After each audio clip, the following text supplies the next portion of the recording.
بسم اللہ الرحمن الرحیم۔ الصلاۃ والسلام علیک یا رسول اللہ وعلی آلک و اصحابک یا حبیب اللہ۔ مزید اچھی ویڈیوز دیکھنے کے لیے ہمارے چینل کو سبسکرائب کریں۔ ایک روزہ کا بدلہ۔ حضرت ابو مسعود غفاری رضی اللہ تعالیٰ عنہ سے روایت ہے، فرماتے ہیں میں نے رسول اللہ مآب صلی اللہ علیہ وسلم سے رمضان کا چاند نظر آنے پر یہ ارشاد فرماتے ہوئے سنا کہ اگر لوگوں کو یہ معلوم ہو جائے کہ رمضان المبارک کی کیا حقیقت ہے تو میری امت یہ تمنا کرے کہ سارا سال رمضان ہی ہو جائے۔ پھر قبیلہ خزا کے ایک شخص نے عرض کیا،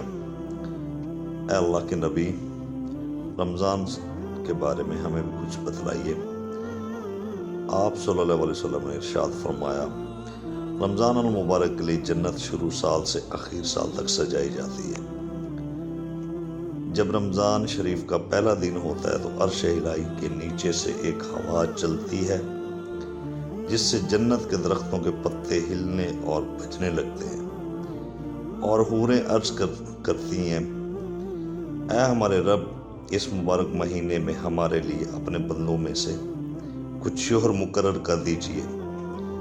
جن سے ہم اپنی آنکھیں ٹھنڈی کریں اور وہ ہم سے اپنی آنکھیں ٹھنڈی کریں۔ اس کے بعد پھر آپ صلی اللہ علیہ وسلم نے فرمایا، کوئی بندہ ایسا نہیں ہے کہ رمضان شریف کا روزہ رکھے مگر یہ بات ہے کہ اس کی شادی ایسی حور سے کر دی جاتی ہے جو ایک موتی سے بنے ہوئے خیمے میں ہوتی ہے، جیسا کہ اللہ تعالیٰ نے کلام پاک میں فرمایا ہے، حور مقصورۃ فی الخیام، یعنی حوریں ہیں جو خیموں میں رکی رہنے والی عورتیں، اور ان عورتوں میں سے ہر عورت کے جسم پر 70 قسم کے لباس ہوں گے جن میں سے ہر لباس کا رنگ دوسرے لباس سے مختلف ہوگا، اور انہیں 70 قسم کی خوشبو دی جائے گی جن میں سے ہر عطر کا انداز دوسرے سے جدا ہوگا،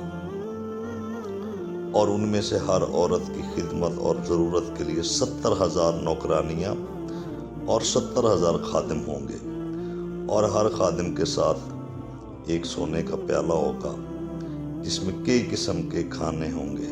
اور وہ کھانا اس قدر لذیذ ہوگا کہ اس کے آخری لقمے کی لذت پہلے لقمے سے کہیں زیادہ ہوگی، اور ان میں سے ہر عورت کے لیے سرخ یاقوت کے تخت ہوں گے، اور ہر تخت پر 70 بستر ہوں گے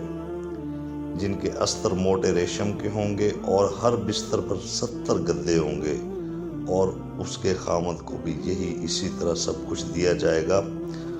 اور وہ موتیوں سے جڑے ہوئے سرخ یاقوت کے ایک تخت پہ بیٹھا ہوگا۔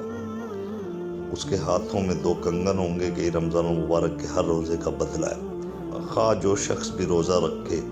اور روزہ دار نے روزہ کے علاوہ جو نیکیاں اور اعمال صالحہ کیے ہیں ان کا اجر و ثواب اس کے علاوہ ہے۔